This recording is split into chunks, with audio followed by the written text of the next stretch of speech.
Well,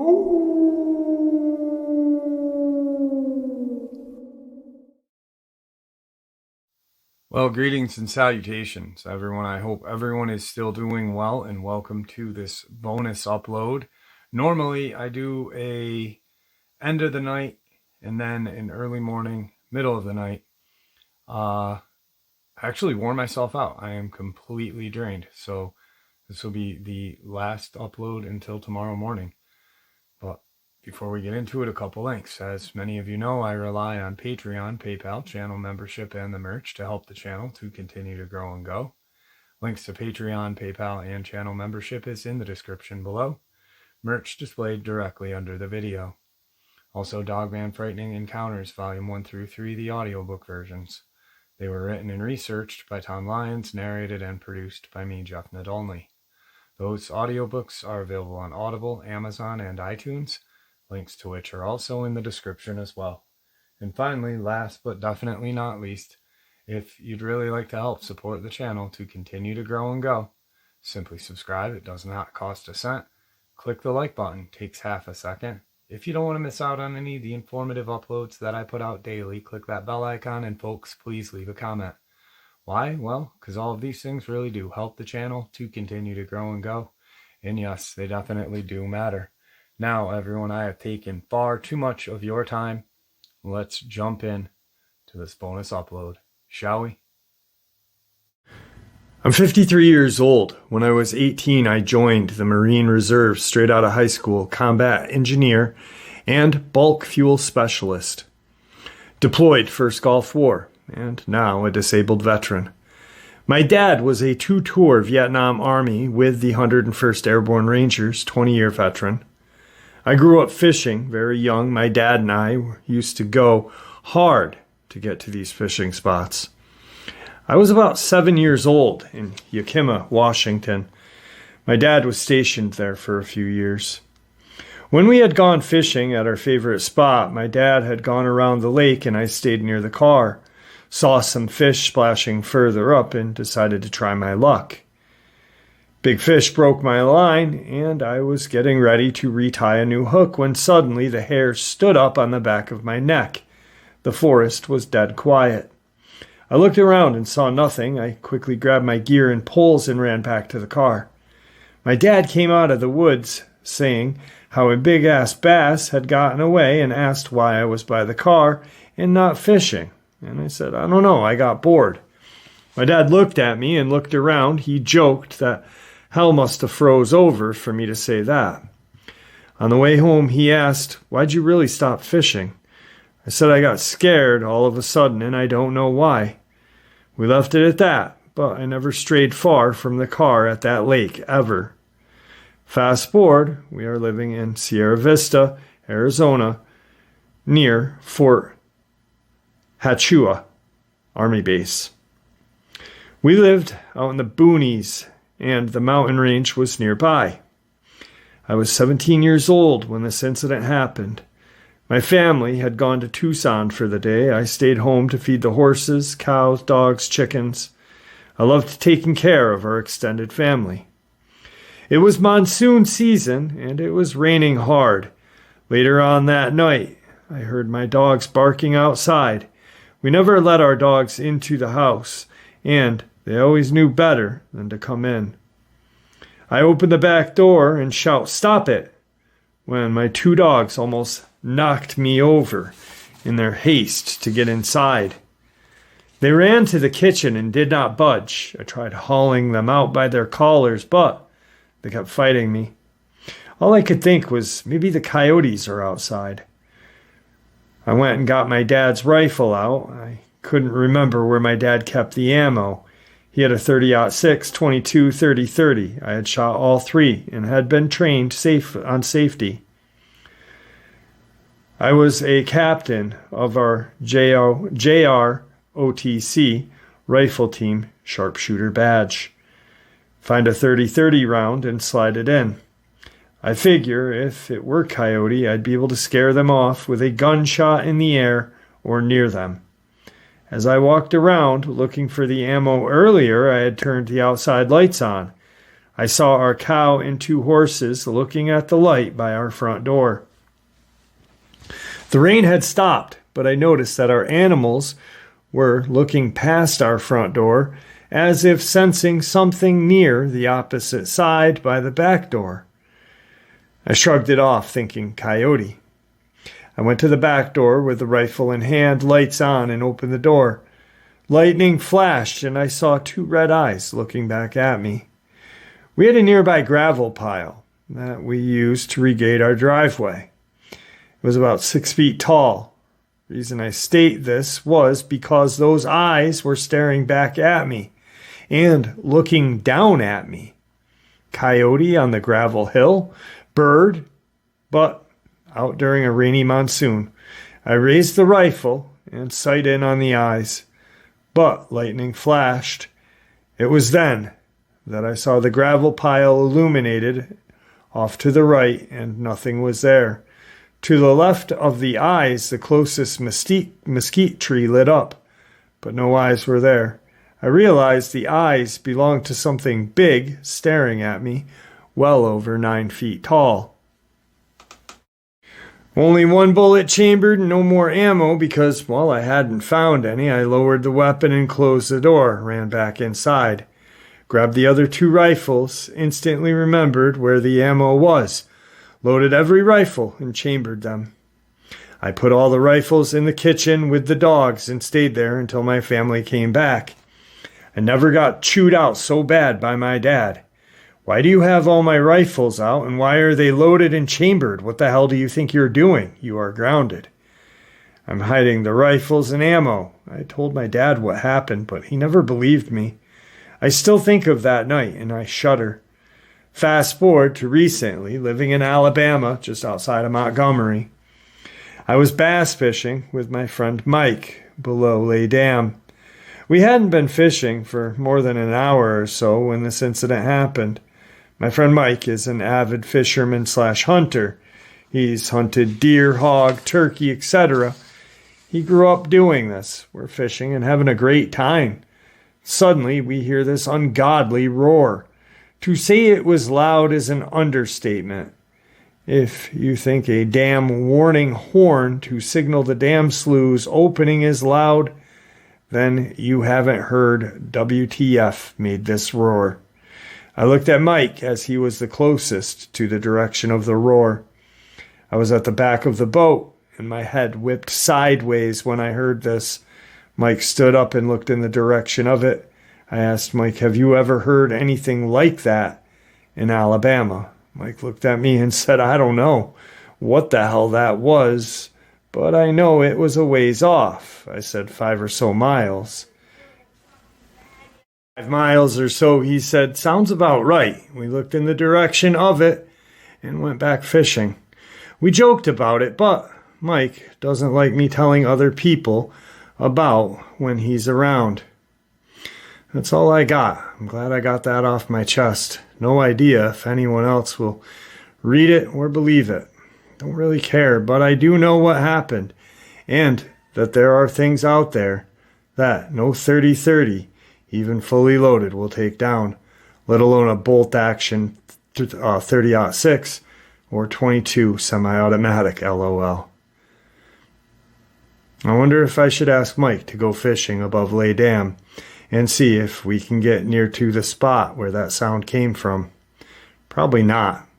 Don't know if I want to see what it was, because I'll never be the same after that. Semper Fi.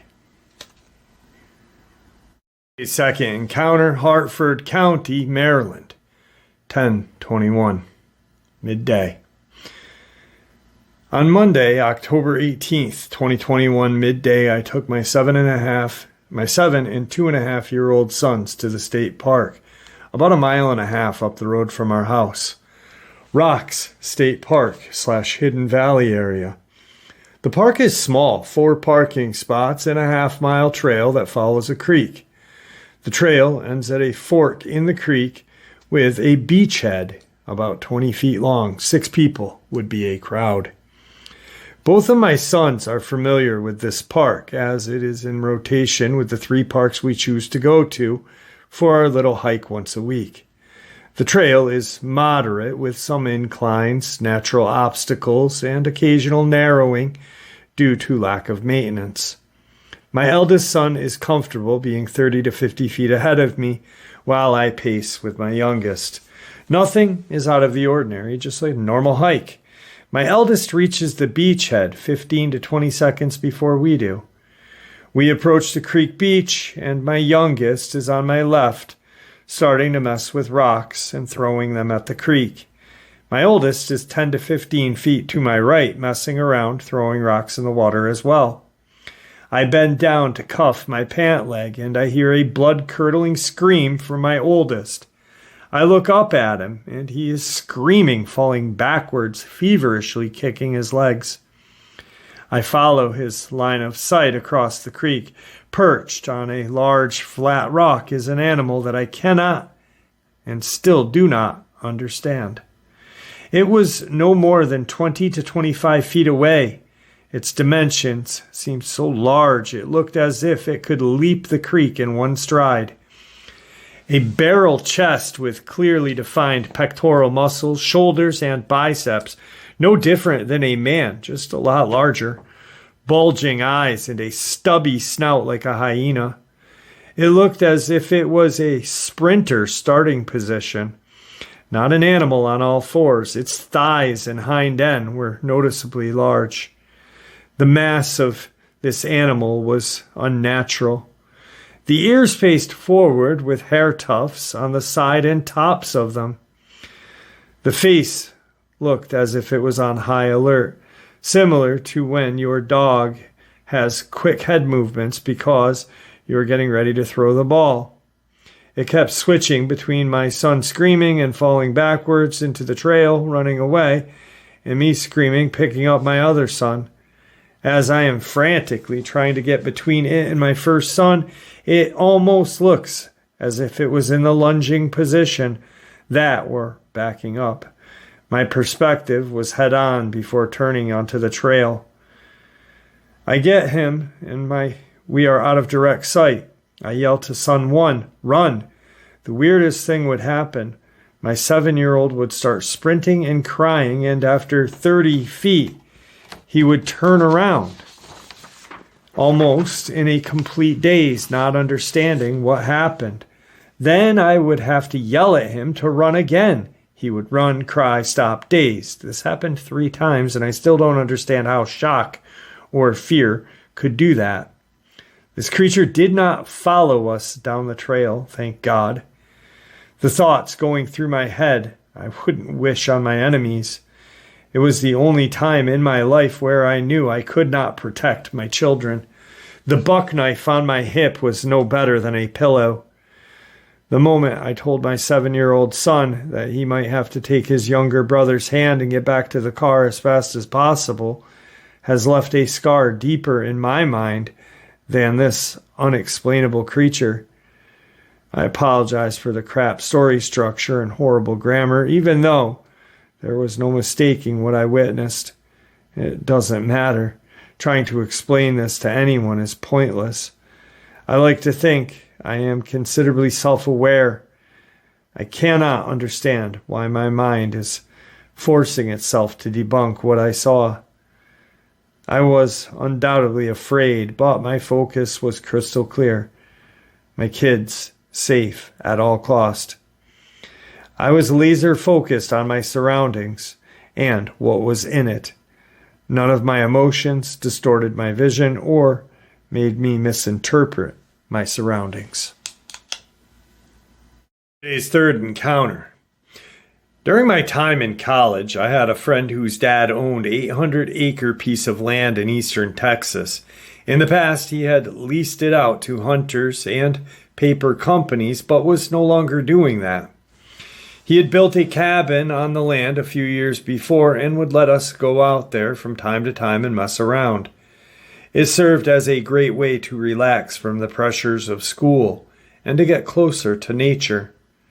Spring break of '97, we loaded up our trucks and headed for the cabin. Our plans were to shoot guns, drink beer, and other things rednecks like us do in the woods. Our first morning kept us busy cleaning the cabin and moving all of our stuff inside. Around dinner time, we made a large fire outside and cooked a bunch of steaks and fried potatoes. We skipped dessert and broke open some beer. The sun went down not long after, and for the remainder of that evening, we got loaded and passed around a joint or two. At some time in that night, I heard some shuffling noise outside and went out to check on it. The fire was barely burning at that point, and just outside of its light, I swore I could see the shape of a man standing completely still. From what I could tell, it or he was facing me, perhaps waiting to see what I'd do. I blinked my eyes really hard to get a clearer look, but my position and lack of light made it too hard to see clearly. The shape continued to stand still, so I decided I'd walk a little closer in hopes of getting a better view. The thought terrified me, but I was transfixed on this being. Or perhaps I was still too intoxicated to make any wise decisions. I took 2 steps forward, but was distracted by a voice behind me. My friend had woke up and noticed the door was wide open. So he had gotten out of bed and saw me walking around the fire. His voice caused me to jump a little, but I soon realized who it was speaking. I asked him if he had seen the figure on the other side of the fire pit. He just laughed at me and said I must be stoned in seeing things. We laughed it off and returned to bed. On my way, I turned back to take one more look, but the shape was no longer there. I chuckled to myself and finally went to sleep.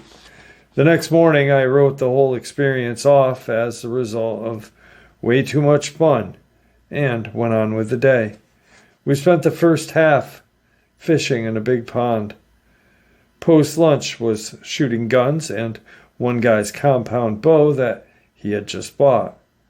The beers and smoke broke out after dinner. A game of poker was attempted, but soon canceled in favor of another evening telling lies around the fire. On one of our many trips to relieve myself that night, I was spooked by a sound of a stick breaking close by, and I got back to that fire. The look of fear was on my face, made the other guys laugh their butts off. I tried to explain what happened, but was quickly reminded that we were not the only creatures in the woods. The reasoning seemed sound, so I accepted it. Not long after, we are standing around, involved in some deep discussion, and I turned to speak to the guy to my left. What I saw caused me to clench up so tight I could have snapped a steel rod with my sphincter. Standing within a few feet behind my friend was another, creature, man I did not recognize. It was like it appeared out of nowhere. What made it creepier was that it was staring intently at the back of his head, almost like it was boring a hole through his head with his eyes. I remained frozen stiff. The longer I looked at him, I realized he was the same creature I saw lingering outside the light of the fire the night before. It was average height with long unkept hair and beard. My friend continued rambling about whatever, unaware of his shadow. After several long seconds, this creature turned to me with a blank expression and walked away. This is when I began pointing and rambling about what I had just witnessed. He and my other friends laughed at me again. There was no way I was seeing things this time. I described it to them, and one of them suggested that it was a Bigfoot. Despite my protest, no one was buying it, and I eventually cut my losses and shut up. However, I was not beat. Their mockery had made me even more determined to prove its existence. The next 2 days were quiet. No stranger in the woods. In other words, but I kept my eyes peeled for anything out of the ordinary. By our fifth morning, I was beginning to question my own sanity. I had seen this mysterious being stalking around twice now, and it had suddenly disappeared. I resolved to put my quest on the back burner until some new evidence arose. My friend's dad had mentioned to him an owner of one of the surrounding properties had spotted a small group of wild hog running through their land. So we grabbed our rifles and went on a search for them. A mile or so down on the property of many roads, we came across some hog wallows and knew we were on the scent. We went up the road, now foot tracking them. Another mile, we stumbled upon 3 large hogs rooting up the ground, preparing to make bacon. 2 of us chambered around as quiet as possible with our rifles and took aim. I was less than a second from saying 3 and pulled the trigger when the loud crack of another rifle and the air followed closely by a burst of wooden bark above my head. It took a moment for it to register that we had beginning to shot at it. A few seconds later, another crack and strike, this time even closer to my friend. We were not going to wait for a third. My friend, who appeared to be this thing's target, led us down the trail to the cabin. No more shots followed as we fled. However, instead of finding safety at the camp, the shots began again. Seeing no other opinion, we hopped into the truck and hauled ass out of there. This was the time just before cell phones, so we had to drive 20 miles to get to town. After we had explained the situation, we returned to the property a few hours later with some deputies. We approached slowly and remained in the car when we parked.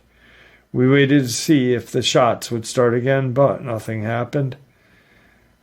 A cursor look around counted 3 holes in the cabin and another 2 in my buddy's windshield. Perhaps the worst part was all of our camping stuff, sleeping bags, and such, were spread out all over the ground. Luckily, we'd smoked all the weed that night before. Nothing was missing but the box of 30-30 ammo. Strangely, my sleeping bag and wool blanket. A theory began to form in the deputies' minds that we had stumbled upon a squatter or a poacher camping out on the property, and for whatever reason, they acted as if they were going to let it go. But once my friend's dad, who owned the land, heard about it, he put pressure on them to start a search. This was about the time I repeated my experience of seeing someone or something lurking near the cabin. No one was laughing now, and my experience was finally being taken seriously by someone. The search was led around the property by my friend's dad. School had already begun again. By the time it took place, it continued for a full week, but nothing other than old caps. We found it was assumed that he knew the heat would be on him after the shooting incident, and he moved on, or it moved on. During the course of investigation, several avenues were followed to ID this creature or stranger, like escaped cons, but it remains unidentified to this day because of the chance of another attack. Our trips to the property ended. The next year, we tried to camp out somewhere else, but it was not the same, and our nature getaway died out. Within 5 years, my friend's dad had a heart attack and lost interest in the cabin. The paper company lease was renewed, and the land's trees had been used to make paper and pulp wood products ever since. Each time I jot down a quick note, I'm reminded of our awesome trips, and especially the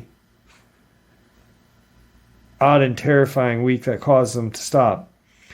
I do once or twice a year talk to my old college buddy on the phone. As far as he's heard, the crazy stranger or thing still has not been caught. We sometimes theorize as to its origins.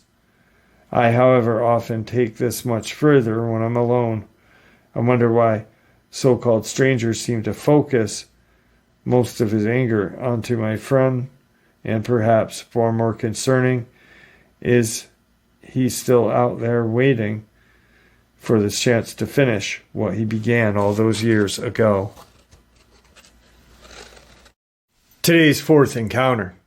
At the time of my experience, it was 2 months after Hurricane Maria hit Puerto Rico. I was living with my uncle and aunt in their farm. The farm is located at the top of a mountain that forms part of the El Yuqui.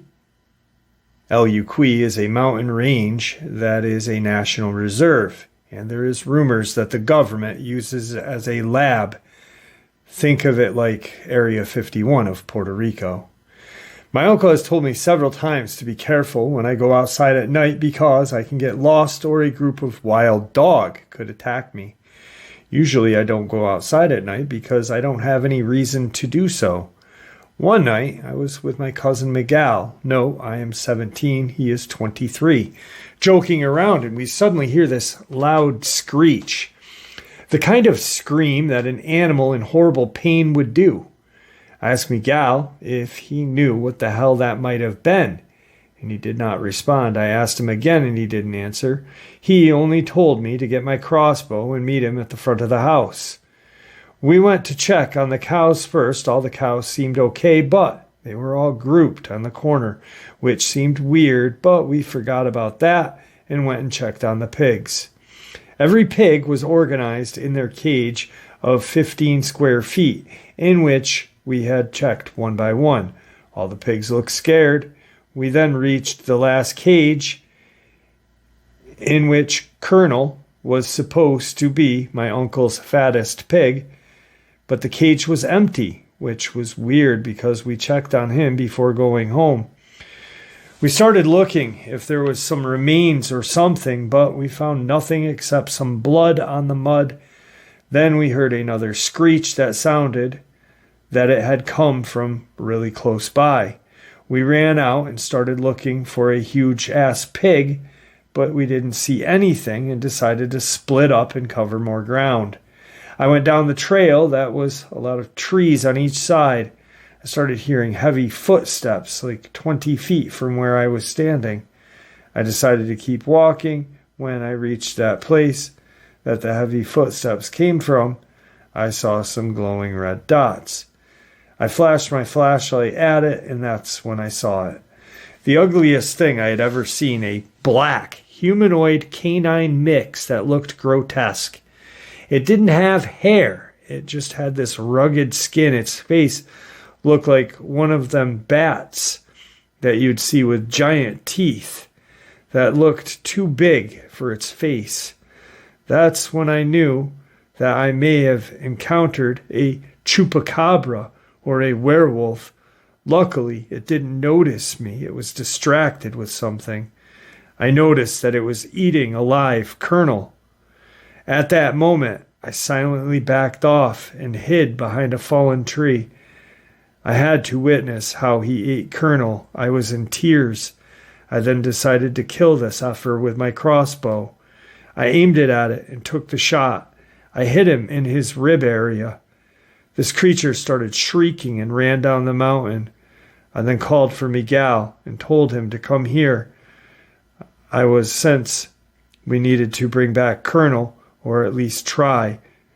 We decided we would do it the next day. Miguel asked me what was all of the screaming, and I told him that it was the pig suffering, because I, knowing my cousin would try to go after that creature and kill it himself, or get killed himself.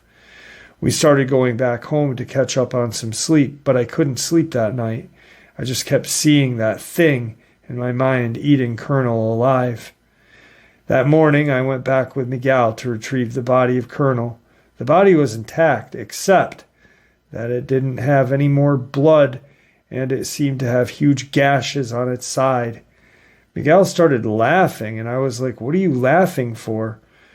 When he told me he thought maybe a chupacabra had gotten Colonel, but he was so skeptical, he forgot. When I told him what I saw and shot it in the ribs, Miguel said that my uncle once shot a creature like this in the face with his shotgun and left it for dead. After that night, I am not going to step foot into the forest of Puerto Rico's mountain range without a weapon ever again. Tonight's final encounter. My boyfriend, now husband, and I decided to go on a road trip to my dad's hunting cabin in northern West Virginia, just a few counties over from Point Pleasant. We packed all our gear into our truck the night before so we could get an early start the next morning. We rise and shine extra early because we couldn't contain our excitement. Our trip to the cabin goes fine. We reach the town that the cabin is near and load up on groceries. About an hour later, we're turning down the dirt road towards our cabin. The cabin is a couple miles back in the boondocks away from any kind of civilization. It's very isolated and a creepy place at times. We drive down the dirt road for what seems like forever and finally see the cabin. Both of us are tired from the trip and plan on relaxing by the fireplace and watching some DVDs as soon as the bags of groceries and such are unpacked. We get everything inside. I start dinner while my boyfriend plans on gathering some firewood out back. By 7-something, the sun is starting to set, and we make sure all the doors and windows are locked. It's a small one-bedroom cabin, so there are maybe 5 windows and 2 doors. This will be important later. After we clean up, we decide to watch a movie, so nothing scary. I reach for a cigarette, only to find my pack empty. I ask my boyfriend where the carton was that we had just got, and he tells me it's in the truck. Asks me if he wants me to go get it. I tell him no, that I'll just slip on my shoes and make my way out. Now, I have always been scared of the dark and hate going outside in the dark for as long as I can remember. I turn back to my boyfriend and ask him if he'll stand at the door while I go to the truck. He says yeah and makes his way over. I ease outside and down the steps to the truck. I was reaching in to get the carton of cigarettes when I hear this sound. At first, it sounded like a woman screaming, then it changed to a howling. And it was like those sounds came together to make one creepy sound. Honestly, it's hard to explain. It sounded like a demon and a werewolf all in one. I made a beeline for the cabin, and I see my boyfriend's face fully drained of color. I push him inside and ask him what the hell was that. It took him a while to answer me, and he said, I don't know. I've been in the woods hunting and fishing with my dad and brothers most of my life, and I've never heard anything like that before. Then we hear it again, only it's near the living room window. My boyfriend makes a mad dash to the bedroom to get his pistol, and I get my dad's hunting rifle from the closet. I had never been so scared in my life.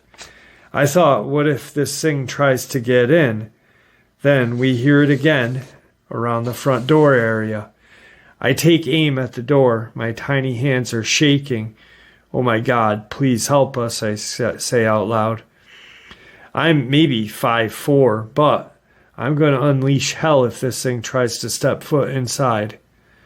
Then it screamed again, only it wasn't at the door area anymore. It was by the kitchen window. My boyfriend and I stand back with our guns at the ready.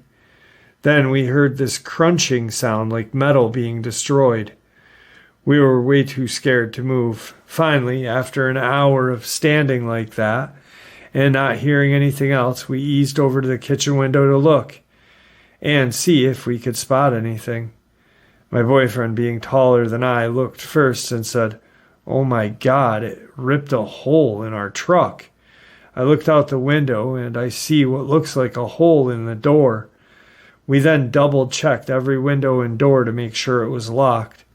Morning came and we decided to inspect the truck. My boyfriend went out first with his pistol in hand.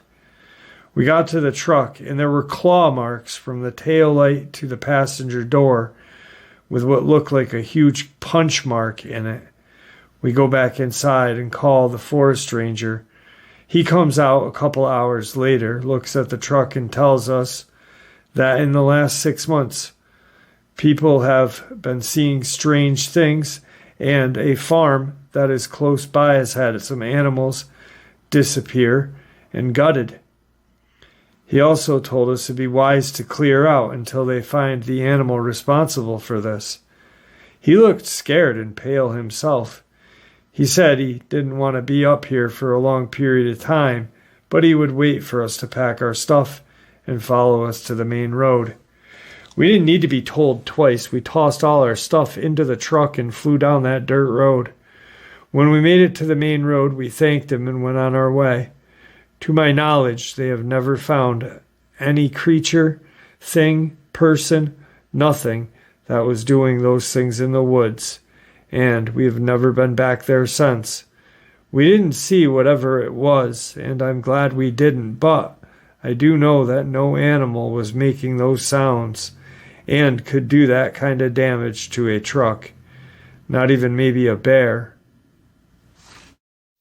And there you have it, folks. I do hope you enjoyed this bonus as much as I enjoyed sharing it with you. I'd like to thank you all for supporting the channel. It is, after all, your support that keeps this channel growing and going, and what gives us all a place and a chance to share our experiences and theories judgment-free. Everyone is treated with the respect we deserve. Please, everyone, stay safe, happy, healthy, and ever vigilant, keeping an eye on our children, pets, family, and our friends. These creatures are real. They are out there, and they are dangerous. Share this information with the people you love and care about, and it may just help save their lives someday. Until next time, never stop asking questions, never stop searching for the truth, and God bless you all.